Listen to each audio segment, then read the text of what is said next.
Una pandemia, un confinamiento, una desescalada, un rebrote. De repente hemos tenido que cambiar nuestras vidas, dejar de relacionarnos como antes, distanciarnos, ser islas dentro de una isla, que nos asalte el miedo y la incertidumbre.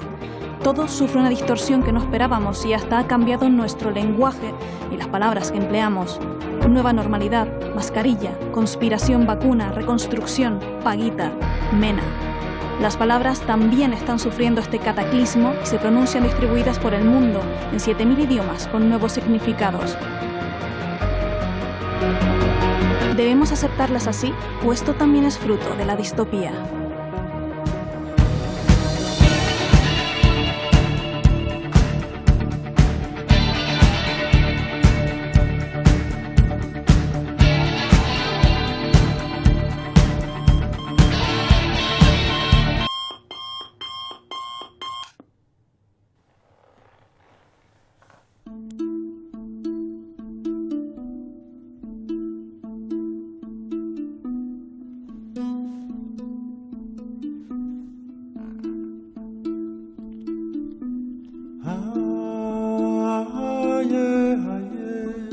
Cuando uno llega aquí de Patria Nueva, lo primero que te pasa en la cabeza es trabajar porque no sabe cómo es toda la vida de aquí.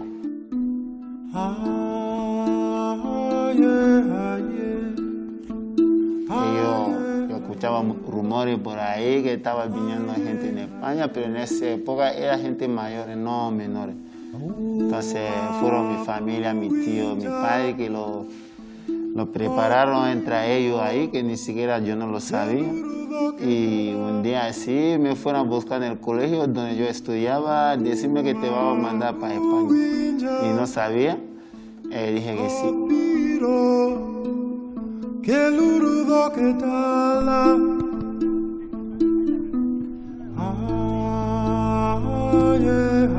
Allá en África, de a los 11 años a los 12 años se empieza a trabajar.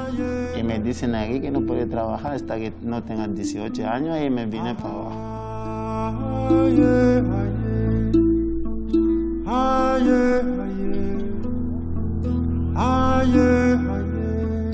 Hay vidas difíciles aquí, todo no es fácil. Entonces tiene que tener a alguien que pueda hablar contigo, explicarte cómo es la vida aquí, que todo no va a ser lo que tú ves en la tele, tiene que integrarte, tiene que hacer caso, aprender y hacer caso y tener paciencia.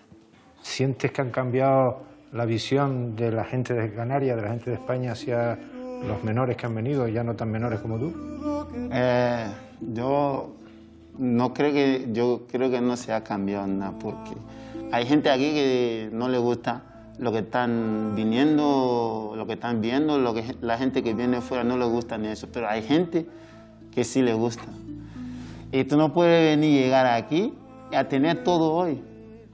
Tienes que tener paciencia y hacer caso, porque seguramente que ellos están ahí para ayudarte. ¿Qué sentimiento te inunda cuando ves tanta gente viniendo de repente y tanta gente muriendo por el camino? Pues no sé, me da pena porque, verdad, cuando uno decide venir aquí no hay marcha atrás.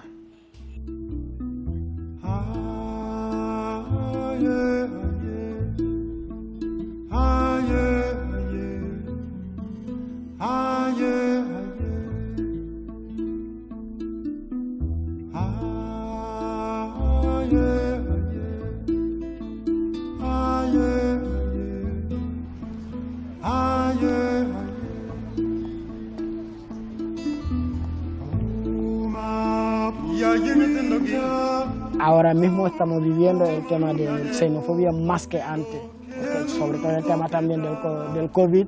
Las pateras, los inmigrantes que llegan son ellos que traen el virus y eso es mentira. Mame, vamos a situarnos en el punto de partida. ¿Qué supone para un niño o un adolescente tomar la decisión de dejar su casa y dar el salto a Europa? Bueno, primero habría que aclarar el concepto de la migración.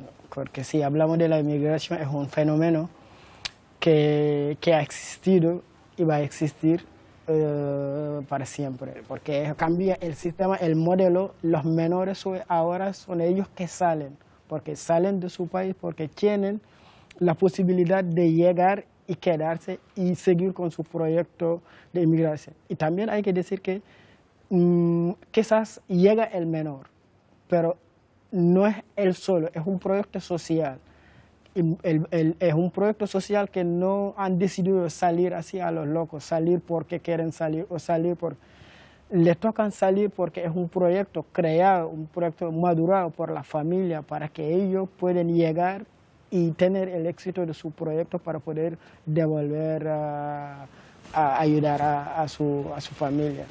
Ese proyecto social familiar en el que se anima directamente al menor, cuando no se le obliga de alguna manera a tomar esa decisión, está basado en unos estímulos que le llegan de estos países, de Canarias en concreto, para los que vienen aquí a través de esta ruta, que después, a la hora de la verdad, no se corresponden con lo que se encuentran. Claro, porque el problema es que en el continente africano nosotros lo que solemos tener el sueño de Europa, que Europa es el paraíso, y a la hora de llegar, siendo menor, con todos los protocolos que hay, pues ya es como una decepción. Eso no es lo que esperaba, eso no es lo que pensaba. Pero volviendo al punto de partida, no todas las familias, no todos los jóvenes y adolescentes que toman la decisión pueden permitírselo, porque cuesta mucho dinero dar ese salto, ¿no? Claro, por eso te decía, cierto que dije que es un proyecto social, pero también hay una parte de estos jóvenes que ni siquiera se entera la familia, porque se esconde, porque la familia no es todo lo que estamos viviendo, la tragedia de coger una patera, y hay que decir que lo que mueren en el camino son mucho mayores de los que están llegando. Entonces un padre, una madre no dejaría a su hijo que salga. Entonces hay una parte que ni siquiera se entera la familia. Lo que hacen es ir ganando dinero, algunos trabajos pequeños para poder pagar el viaje. Dentro de ese sueño que de alguna manera ellos cultivan para tomar la decisión, ¿alguien activa la suerte de que pueden llegar aquí y acogerse a subvenciones o ayudas especiales por ser menores migrantes? ¿Existe ese bulo entre las personas que están tomando esa decisión? Es triste, pero existe, porque yo creo que es por el desconocimiento también, porque los menores al llegar tienen un estatuto que no pueden estar aprovechando todo lo que están diciendo. Entonces es desconocimiento total, y eso trae mucha xenofobia, mucho rechazo a las personas inmigrantes. Como conocedor de la cuestión y de todas esas vivencias de los menores, has hablado de un proceso que puede durar 5 o 6 años desde que se toma la decisión de salir, desde que se sale hasta que se llega al punto de destino en Europa. ¿Qué proceso de cambio sufre ese menor durante todo este trayecto? ¿Cómo cambian sus circunstancias y su pensamiento, su enfoque sobre la decisión que ha tomado? La madurez, yo diría la madurez, porque al salir de su país y dejar a su familia es algo duro. Tú has perdido la mitad de tu vida, y además sabiendo que lo que estás haciendo es un riesgo. El 95% es no llegar y morir.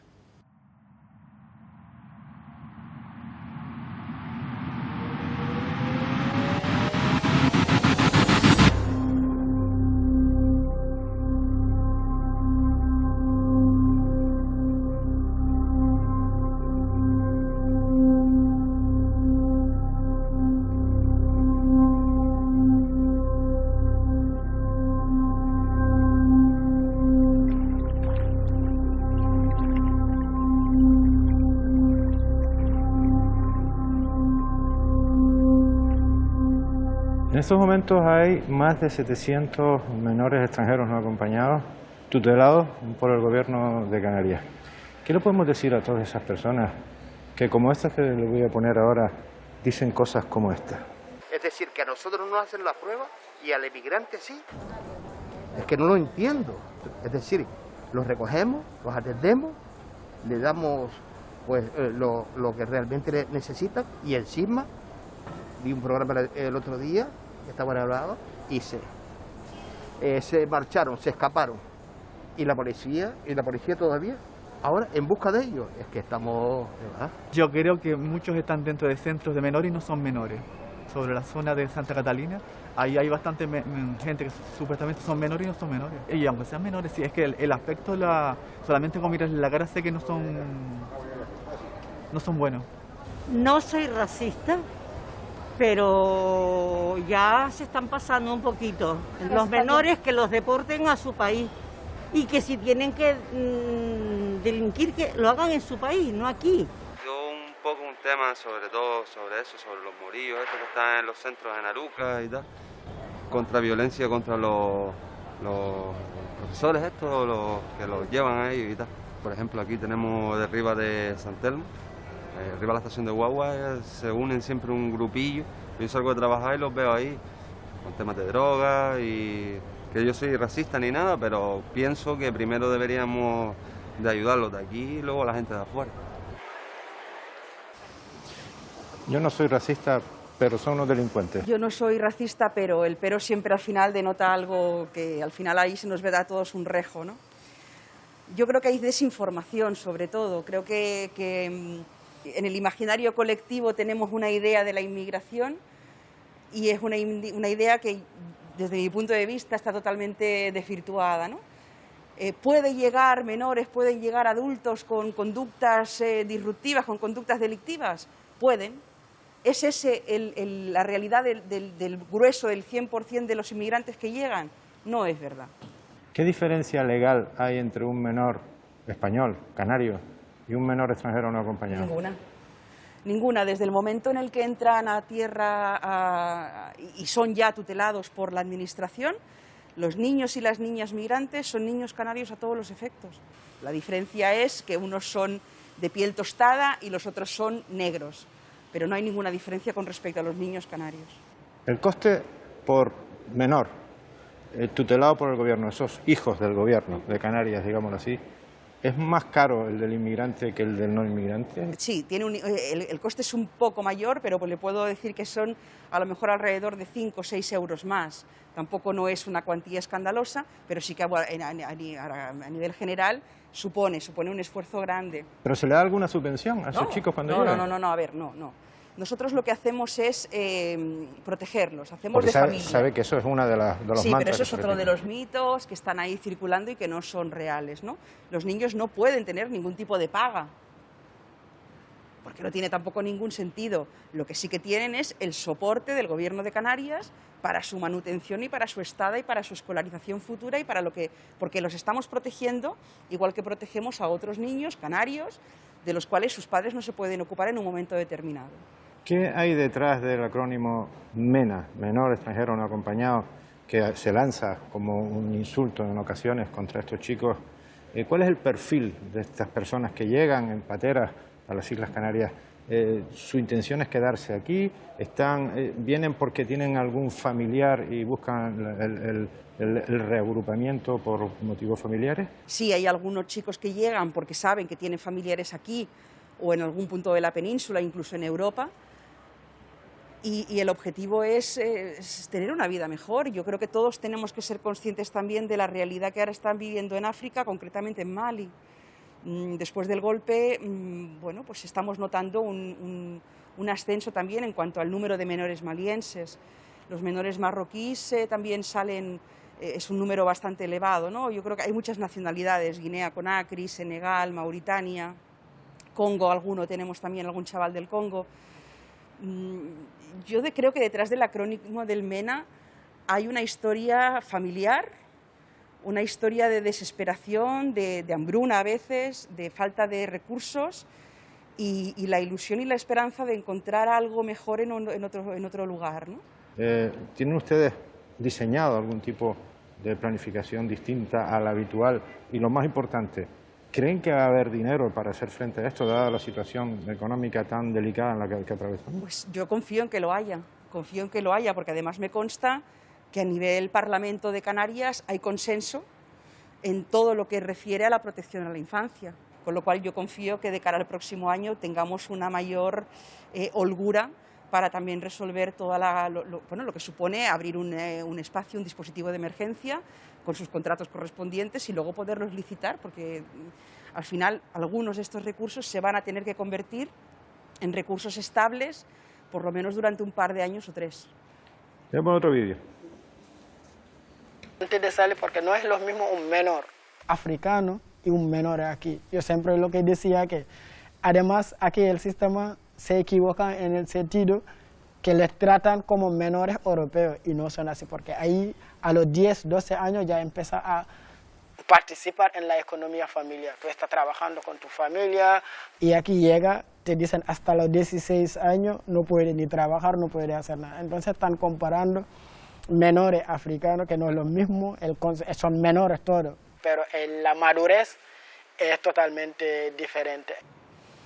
Lo comparto, tiene toda la razón del mundo, pero creo que también es importante resaltar que la legislación en los países de origen de estos chicos es una y la nuestra pues es totalmente distinta y es mucho más garantista, ¿no?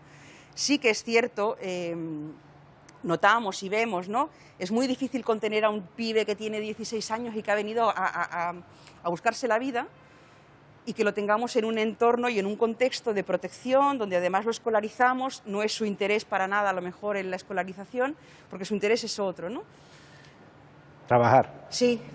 Para ayudar a su familia. Claro, pero en nuestro país vemos también la necesidad, ¿no? Antes de salir al mercado laboral, necesitamos que tengan por lo menos un conocimiento de la lengua y un conocimiento funcional que le permita funcionar en el día a día.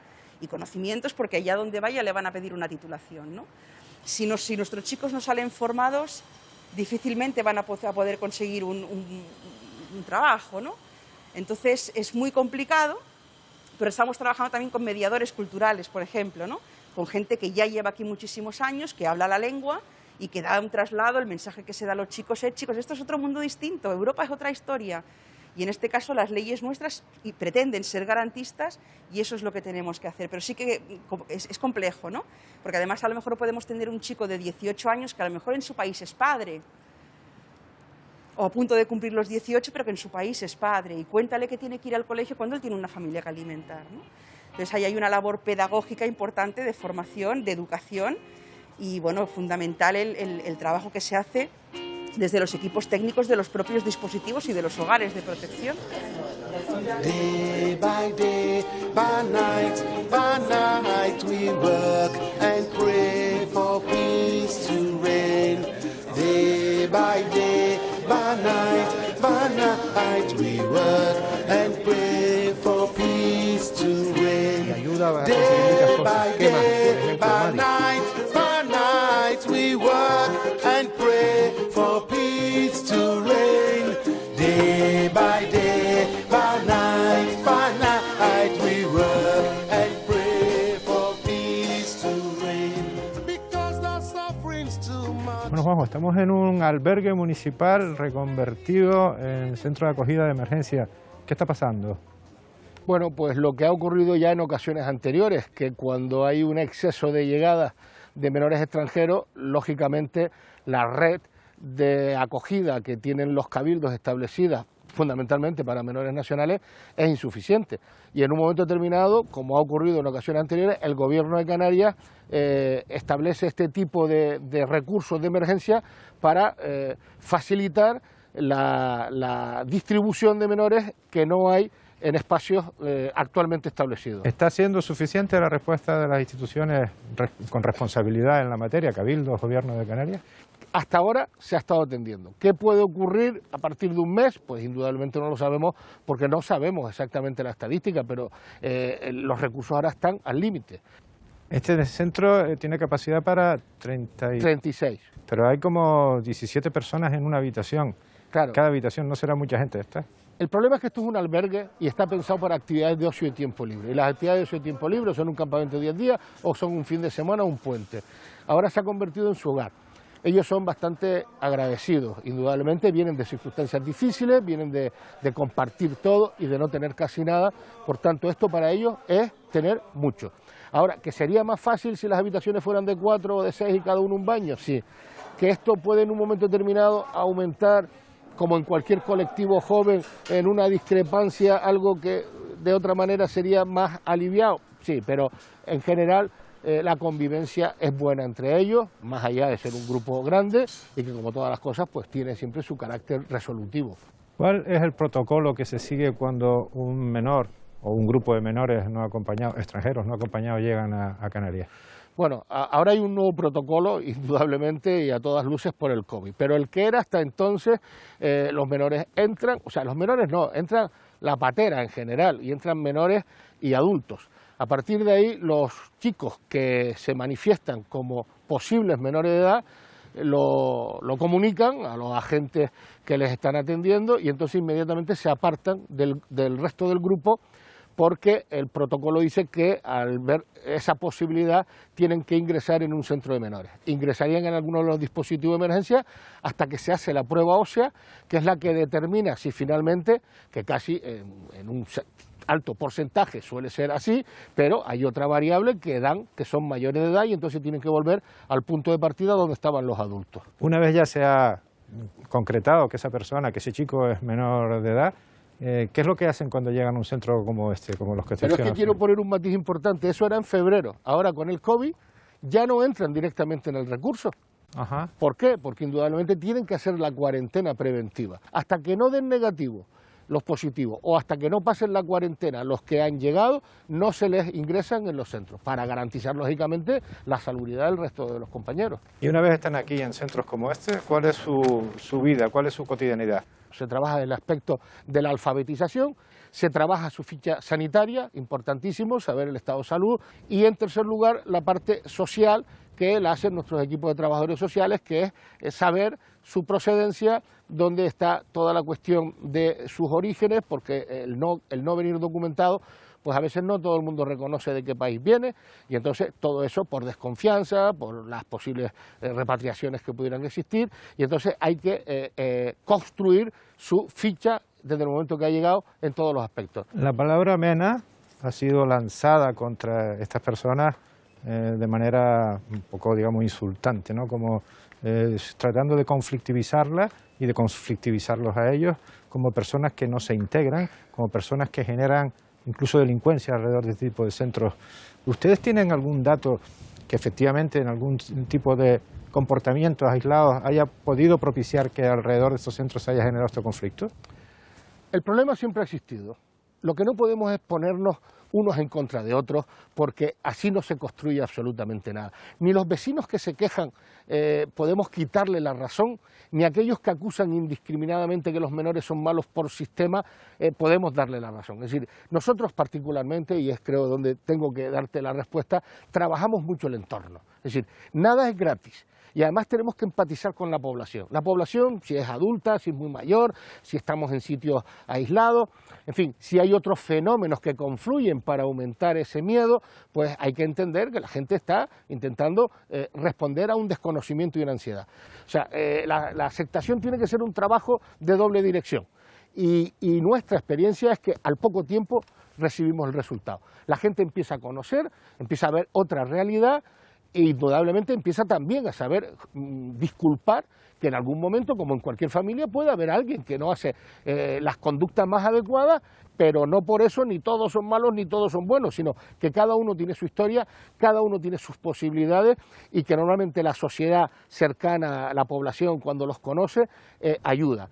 Cuando tenemos la oportunidad de contratar, porque hay que abrir un centro nuevo, en una zona donde hemos donc ale quoi ne donna i n'a fɔ aw donna cogoya min ne donna 2000 ne donna dugujɛ kɛra 2003 ye fana u y'a ne minɛ comme ça bon u y'a ne minɛ ka taa ne bila centre la ko ne minɛre ye n tun t'a kalama centre ko bɛ cogoya min na n don wagati n tun presira n tun souffrir la trop parce que n dɔrɔn de tun ye finman yen nɔ a tɔ bɛɛ tun ye suraka ye donc a yɛrɛ surakaw ka ko ma nɔgɔ quoi.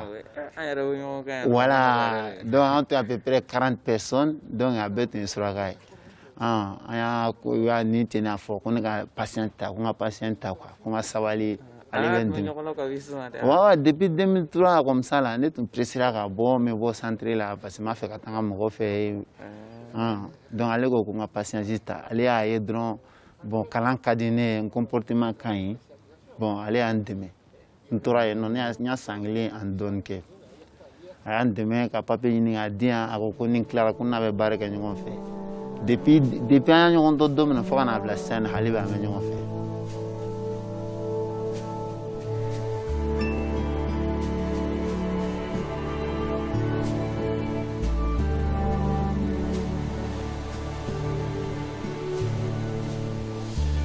Nakati midongo nakata weya Ewobe pa na puma mbembe Nge taboso nanino Owa Mbale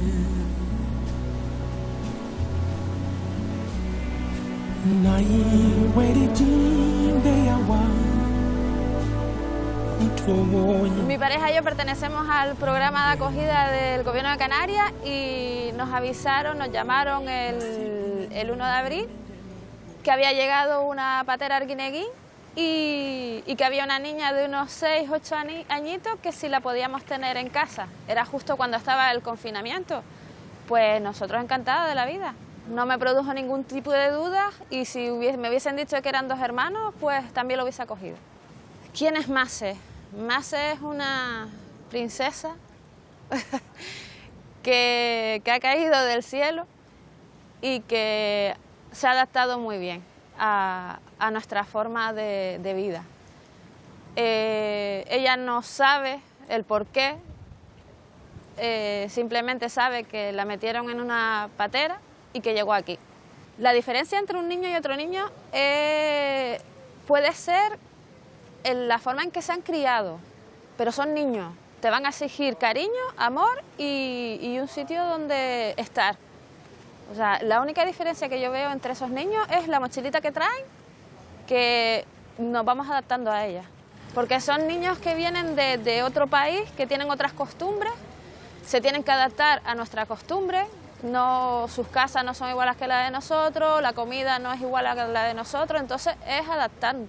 Es más, el idioma fue un inconveniente porque nosotros de francés no teníamos, pero te puedo decir que la niña en un mes ya hablaba español.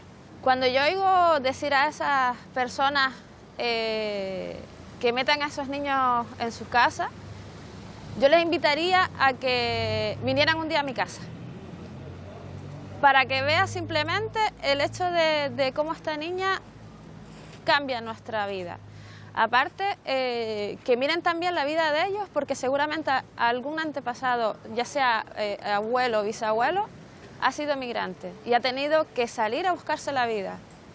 Y lo más triste es que son niños, que vienen solos, sin saber nada.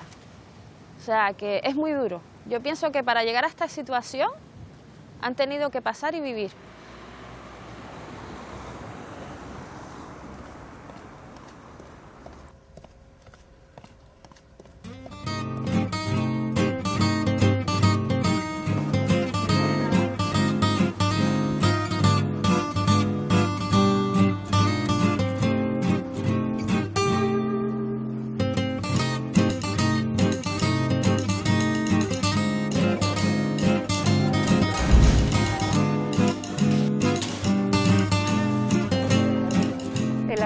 Que viene a este módulo, en general consideran que son personas que nos sirven.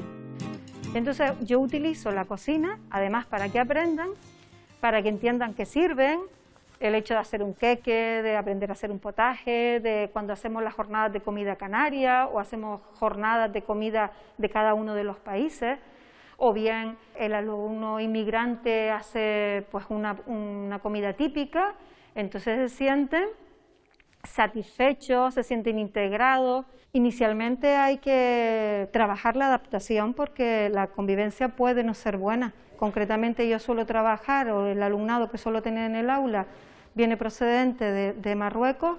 Con respecto al alumnado de aquí hay un choque porque hay unos estereotipos, tanto de unos como de otros, unos estereotipos negativos, y por eso es importante hacer actividades de integración cultural. y romper un poco el estereotipo y conocerse básicamente como personas, no como personas procedentes de países, sino como personas. Cuando ellos vienen pues para trabajar, para formarse, pero también para trabajar básicamente. Y es curioso que mucho alumnado inmigrante, siendo esto solamente un módulo de cocina básica, terminan haciendo grados medios de cocina profesional. Es importante la educación y es cierto que no todo el alumnado finaliza y hay alumnado que se pierde.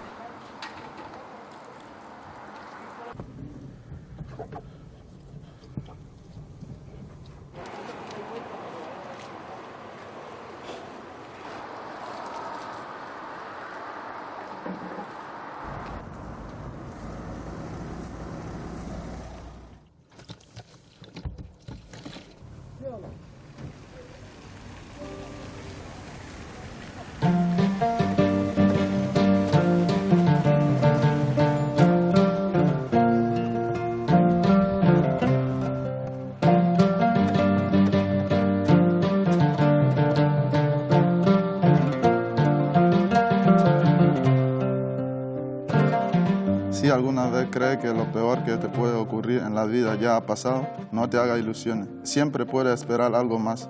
Esa es lección, así que me la he aprendido bien. Bueno, eso es un fragmento de la historia de Solimán que lo cuenta Antonio Lozano. ¿Te sientes identificado con esa parte de la historia? Realmente que sí. Porque fue duro tu trayecto desde Guinea-Conakry aquí a Canarias. Sí. Estuve en Guinea-Conakry desde que nací y tuve que emprender un viaje en solitario y no fue tan fácil llegar hasta aquí ahora donde estoy. ¿Cuánto tiempo duró ese viaje? Entre 3 y 4 meses. ¿Y cómo te lo costeaste? ¿Cómo pagaste? Al principio yo ahorraba dinero porque yo no pensaba nunca salir de ahí, pero salir de mi país por el momento, por la edad que tenía y todo. 16 años. Sí. No fue fácil tomar una decisión de salir, pero cuando salí no me arrepentí porque no me arrepentí de volver.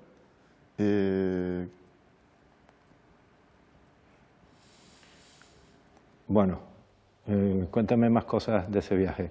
¿Tropezaste con mafias? Tengo entendido. Por todo el camino. Desde Mali ya empecé a tropezarme con gente, por ejemplo, que te cogía y tiene que pagar un dinero para poder seguir tu camino si no pagas. O sea, ¿te esclavizaron? Sí, algo así. Y con todas esas vicisitudes que atravesaste para llegar desde tu país hasta la costa para poder embarcar, ¿tú le recomendarías a alguien que hiciera el periplo este?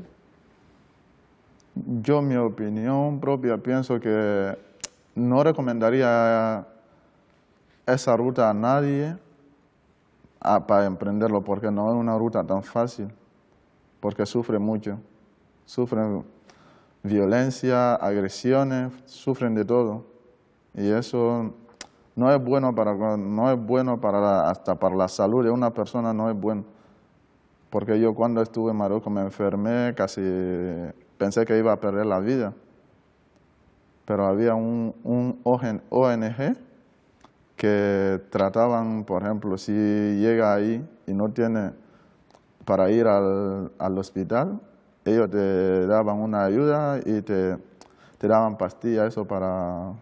¿Y de qué enfermaste? Era seguramente de todo lo que he sufrido, de los golpes que sufrí en el camino, y eso me provocó unos dolores en todo el cuerpo. Entonces tuve que estar ahí en observación un día o una noche por ahí. Después me enviaron a donde vivía yo con los compañeros y eso. ¿Y con todo ese sufrimiento en ningún momento pensaste en volver, en regresar a tu casa y desistir? Tuve pensamiento, pero nunca tuve la intención. ¿En total cuánto te costó venirte a Canarias? Más o menos. En total, más o menos, entre 2.000 y 3.000. ¿Entre 2.000 y 3.000 euros? Sí. Madre mía. Dime una cosa, cuando llegaste aquí, a Canarias, ¿te encontraste con lo que esperabas? Cuando llegué, realmente no me encontré lo que me esperaba, porque la gente pensaba que cuando ya está aquí, está bien, que tiene todo fácil, y realmente la realidad aquí es muy diferente de lo que dice la gente. No sabía hablar el español, tuve que empezar a ir a asistir a clases de español. Cuando ya mejoré mi lengua, y me apunté a una prueba de acceso al ciclo medio y eso. Bueno, tu caso no es muy común. Has conseguido, cuando saliste ya con 18 años, has conseguido trabajar. Estás trabajando en un proyecto en la Fundación Canaria Mind, Sí. ayudando a personas menores a acostumbrarse, a adaptarse a vivir aquí. Sí, actualmente sí estoy trabajando y arreglando todo lo que conlleva el proyecto y todo. Pero antes de llegar a eso, entre los 18 años y los 20 que tienes ahora, ¿lo pasaste bien? ¿A dónde fuiste? ¿Fuiste a la calle? ¿Tuviste algún tipo de inconveniente? En concreto, cuando un menor extranjero no acompañado cumple los 18 años y sale a la calle, ¿con qué se encuentra? ¿Con qué te encontraste tú? Cuando cumplí los 18 no tenía documentación y me llevaron a un centro de mayores. Y cuando salí de ahí, cumplí los 6 meses, me quedé en la calle hasta que contacté a la Fundación Canaria Mind y después de un mes me contestó, me dijo que tenía una plaza para mí y me dio una fecha de entrada al centro. ¿Y ahí colaboras con ellos? Sí, actualmente sí estoy ahí. Bueno, pero tu trayectoria, tus vivencias, te llevan ahora a la universidad. Sí. ¿Qué es lo que vas a estudiar? ¿Te matriculas ya? Sí, me he matriculado ya en Educación Social. Ajá. Y estoy esperando que me dé plaza. ¿Y cuál es tu objetivo formándote con esa carrera? Con esa carrera pretendo ayudar a la gente que llega como yo y que darle información y darle los apoyos que necesite y que yo pueda darle, ¿no? Aquí nosotros venimos realmente a buscar un buen futuro, no venimos a impedir a nadie a hacer lo que quiere o robar a nadie. Yo creo que las cosas no son así.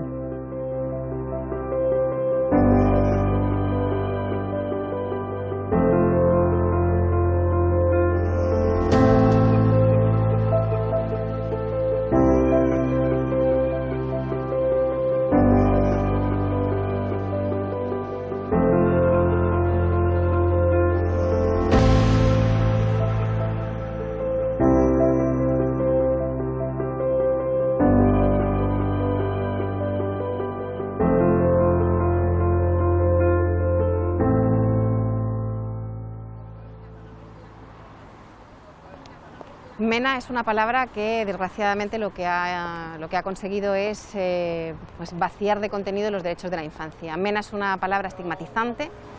Yo creo que es mejor que hablemos, como utilizan los organismos internacionales, de niñas y niños en movimiento, o que si queremos podamos hablar de la infancia migrante si se quiere, pero voy a decir una cosa, que ya menores en sí es una palabra que ya raya, es decir, que ya nos deja un cierto olor a niña o niño problemático. Yo siempre pongo como ejemplo que cuando nosotros en nuestro lenguaje ordinario y cotidiano hablamos de pues han venido mis niños o han venido unos amigos o están en casa un grupo de niños, jamás utilizamos el lenguaje de menores. ¿Están unos menores en mi casa? No.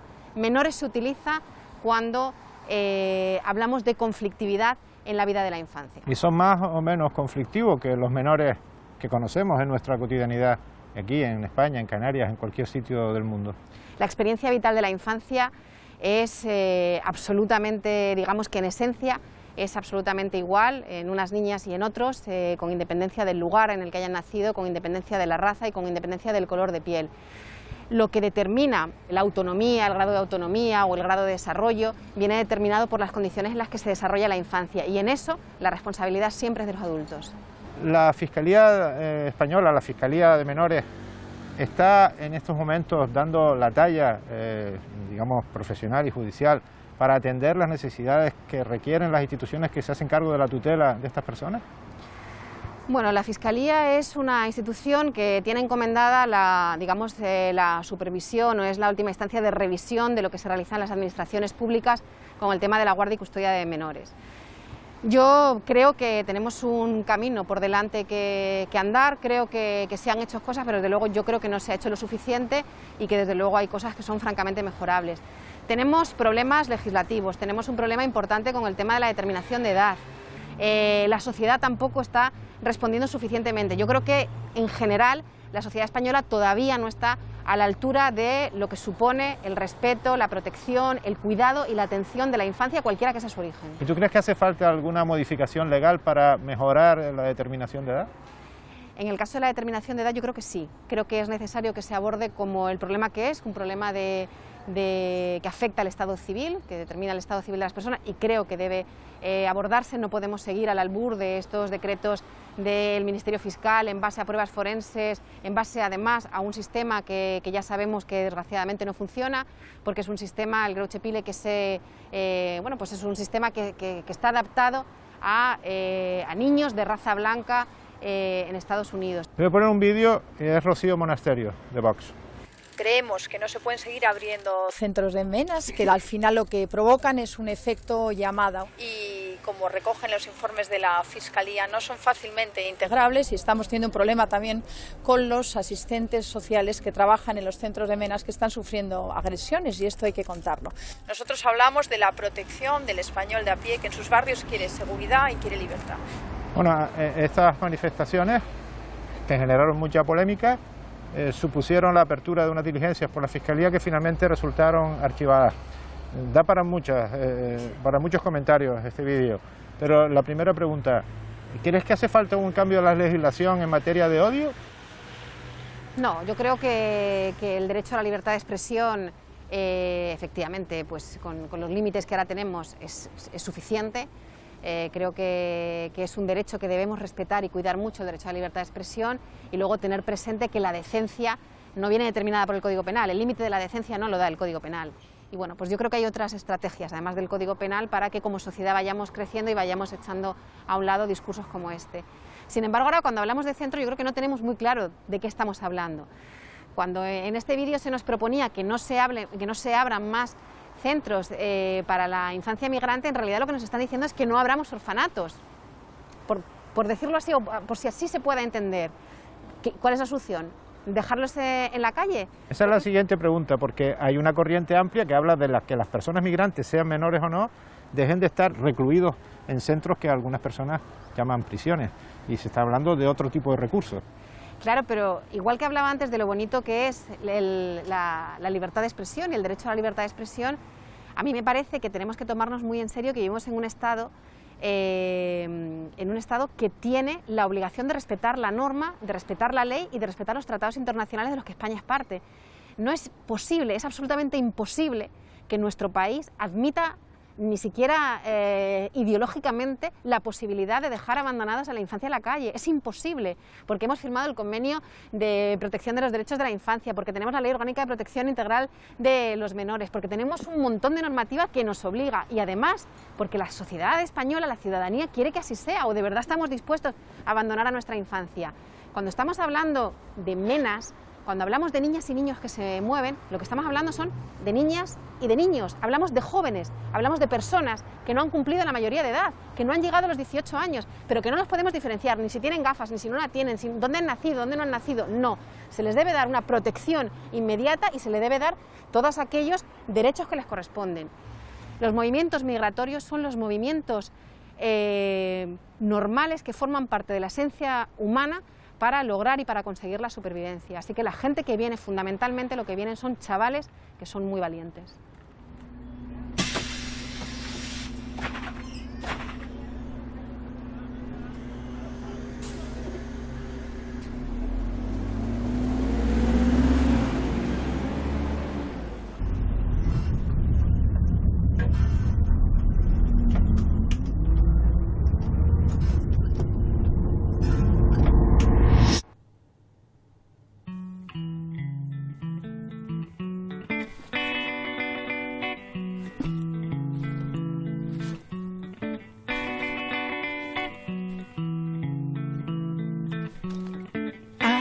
kamunke denye monka mundima akamundi denye monka munkiye denye mana waranya doma moye kela John le dimfa kamunke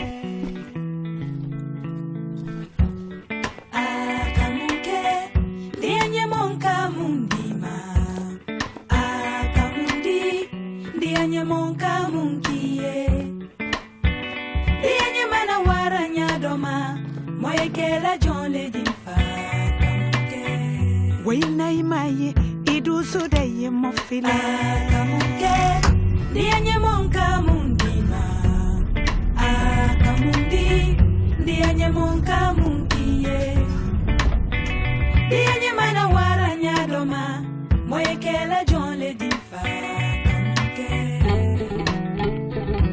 Acabas de cumplir 18 años. No sé si felicitarte porque 18 años suponen tener que volver a abandonar tu casa. Sí. Ya lo hiciste en Gambia, cuando te marchaste con 16. Sí. Y ahora que cumples 18, tienes que hacerlo aquí en Las Palmas de Gran Canaria, al pasar a la mayoría de edad. Sí. ¿Qué es lo que va a pasar ahora contigo? Ahora mismo mucha gente no sabe por dónde vas, no sabe si va a conseguir centro, no sabe si le va a coger. Entonces yo tenía esta suerte, ahora estoy en otro centro, pero pasa un poco fatal. ¿Pero tienes alguna perspectiva de trabajo aquí en Las Palmas? Sí, estoy haciendo práctica en 7 Palmas. Pero práctica, no es un empleo. No empleo, es práctica. Entiendo. ¿Y alguna posibilidad de irte a otra ciudad española donde No. puedas tener...? Ojalá si consigo aquí trabajo me voy a quedar aquí. ¿Te vas a quedar aquí? ¿Prefieres quedarte aquí? Sí, sí, consigo el trabajo. ¿Y no tienes a nadie más aquí contigo? Nadie. ¿Y a cuánta gente conoces en tus mismas circunstancias? ¿Aquí en Las Palmas? Sí, personas que han venido como tú, desde África, de distintos países, en pateras, en cayucos, y ahora con 18 años han tenido que irse. ¿Sabes cómo les ha ido la vida? No, hay mucha gente que vive en la calle, porque no lo cogieron en el centro, porque no consiguieron el centro donde vas, entonces vive en la calle, entonces es un poco difícil. Mama ni pa makogongo makamunke denye monka mundima denye monka munkiye denye mana waranya doma moekela John le dimfa ¿Te puede decir que a partir de ahora te enfrentas a tu segunda patera? Sí, parece. Porque la primera fue durita, ¿no? Sí, fue un poco también como así. Tú tuviste 8 días de travesía desde que salió tu patera de Senegal hasta que llegó al sur de Gran Canaria. Sí. ¿Crees que si se ha superado eso ya se supera todo lo demás? Yo ya lo superé eso, ahora también frente a otra cosa. Bueno, pero a pesar de las circunstancias de que te enfrentas a un nuevo reto, no te veo nada asustado, no te veo muy preocupado. No, porque hay el costumbre de nosotros. ¿A qué edad empezaste tú, desde que saliste de Gambia hasta que llegaste aquí, a qué edad empezaste esta aventura? En 16. 16 años, o sea que ya no le tienes miedo a nada, ¿o qué? No, ya no. ¿Cuánta gente dejaste atrás? ¿Cuántos familiares dejaste atrás? Mis hermanos, mis padres, mis tíos, mis abuelas, todo ello está ¿Y ahí. volverás cuando consigas empleo? ¿Piensas ir a visitarlos? Cuando consigo trabajo, papeles, todo eso, sí, gustaría. Pero ir, visitarlos y volver a Canarias. Sí, ir a viajar, a volver. O sea, te deseo mucha suerte y que no sea nada duro a lo que te enfrentas a partir de ahora. Vale, gracias. Ha sido un placer. Gracias. Hasta luego. Hasta luego. No tenemos pertenencias, sino equipaje. Nunca estamos quietos, somos trashumantes, somos padres, hijos, nietos y bisnietos de inmigrantes. Es más mío lo que sueño que lo que toco. Yo no soy de aquí, pero tú tampoco.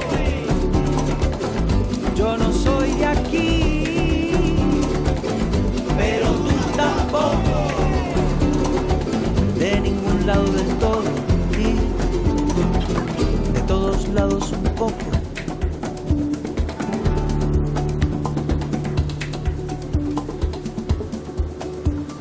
Lo mismo con las canciones, los pájaros, los alfabetos. Si quieres que algo se muera, déjalo quieto.